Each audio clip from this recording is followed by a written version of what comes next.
I had always taken sleep for granted. It was something that happened at the end of every day, a quiet disappearance into darkness before morning light returned. I never questioned why I slept, how my mind changed during the night, or why some mornings felt refreshing while others felt heavy and slow. That changed one evening when I attended a small community lecture titled The Mystery of Sleep. The hall was nearly empty, but the topic fascinated me. I had no idea that this single lecture would send me on a personal journey to understand sleep on a deeper and more meaningful level.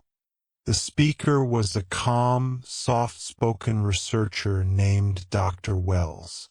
She began her talk by describing sleep as a hidden landscape that humans visit every night. She explained how the brain shifted into different stages, how dreams formed, and how the body repaired itself in silence. She spoke with such clarity that I felt as if she was guiding us through an unexplored world. I listened closely, captivated by the idea that sleep was not simply a pause in life but a vital part of it. After the lecture, I walked home with a notebook filled with scribbled observations. I wrote down words like circadian rhythm, deep sleep cycle, and restorative rest. These terms felt complex, yet they carried a sense of wonder. I realized that sleep was far more than I had ever imagined. It was a natural phenomenon that shaped mood, memory, creativity, and health. As my curiosity grew, I decided to conduct a little experiment. For 1 week, I tracked my sleep patterns. I noted the time I fell asleep, the time I woke up, and how I felt during the day. At the end of the week, I discovered something surprising. On nights when I slept peacefully, my thoughts were clear, and my energy stayed strong. On nights when sleep was short or broken, I struggled to focus, and my emotions felt fragile.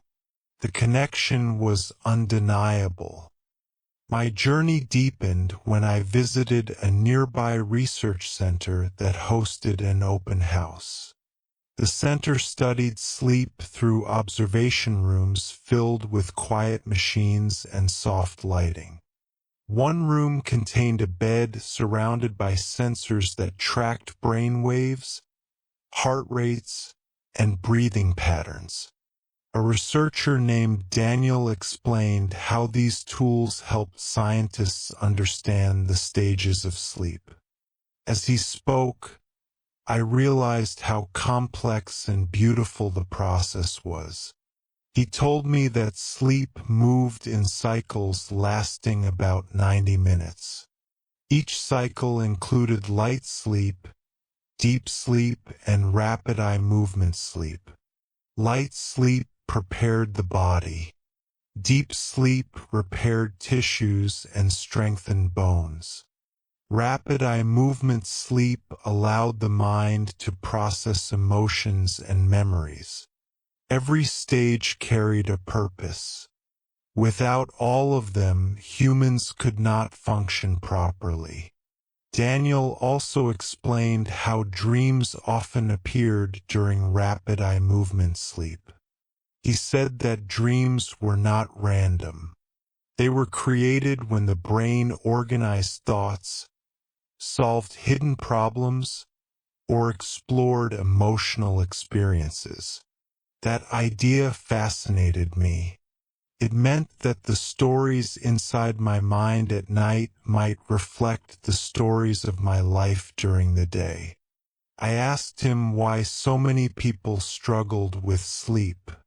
He answered patiently, Stress, irregular schedules, artificial lights, and constant excitement from digital devices all interfered with the natural sleep cycle. He compared the brain to a musician who needed rhythm to create harmony. When habits disrupted the rhythm, the harmony broke. Months passed, and my understanding of sleep continued to grow. I developed a habit of reading quietly before bed, letting stories soften the edges of my day. I placed my phone across the room so notifications would not interrupt my rest. I learned to respect the rhythm of night and day. Slowly, my sleep transformed from a mystery into a trusted companion. During this time, another question emerged in my mind. Why did sleep feel different on emotional days? I began paying attention to how my thoughts influenced my dreams.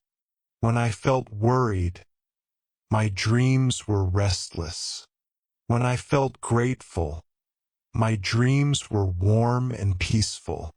It became clear that sleep reflected not only the state of my body but also the state of my heart. Understanding this connection made me more aware of how I treated myself during the day. One evening, I reread the notes I had taken from Dr. Wells's lecture. I realized that her words had guided me into a deeper awareness of life. Sleep was not simply a scientific puzzle. It was a reminder that humans needed periods of rest and renewal. It taught me that the mind required quiet moments to heal, and the heart required time to process emotions. With this new understanding, I decided to share my journey more widely. I organized a small discussion circle at the local library. People of different ages gathered to talk about sleep. Some spoke about stressful nights.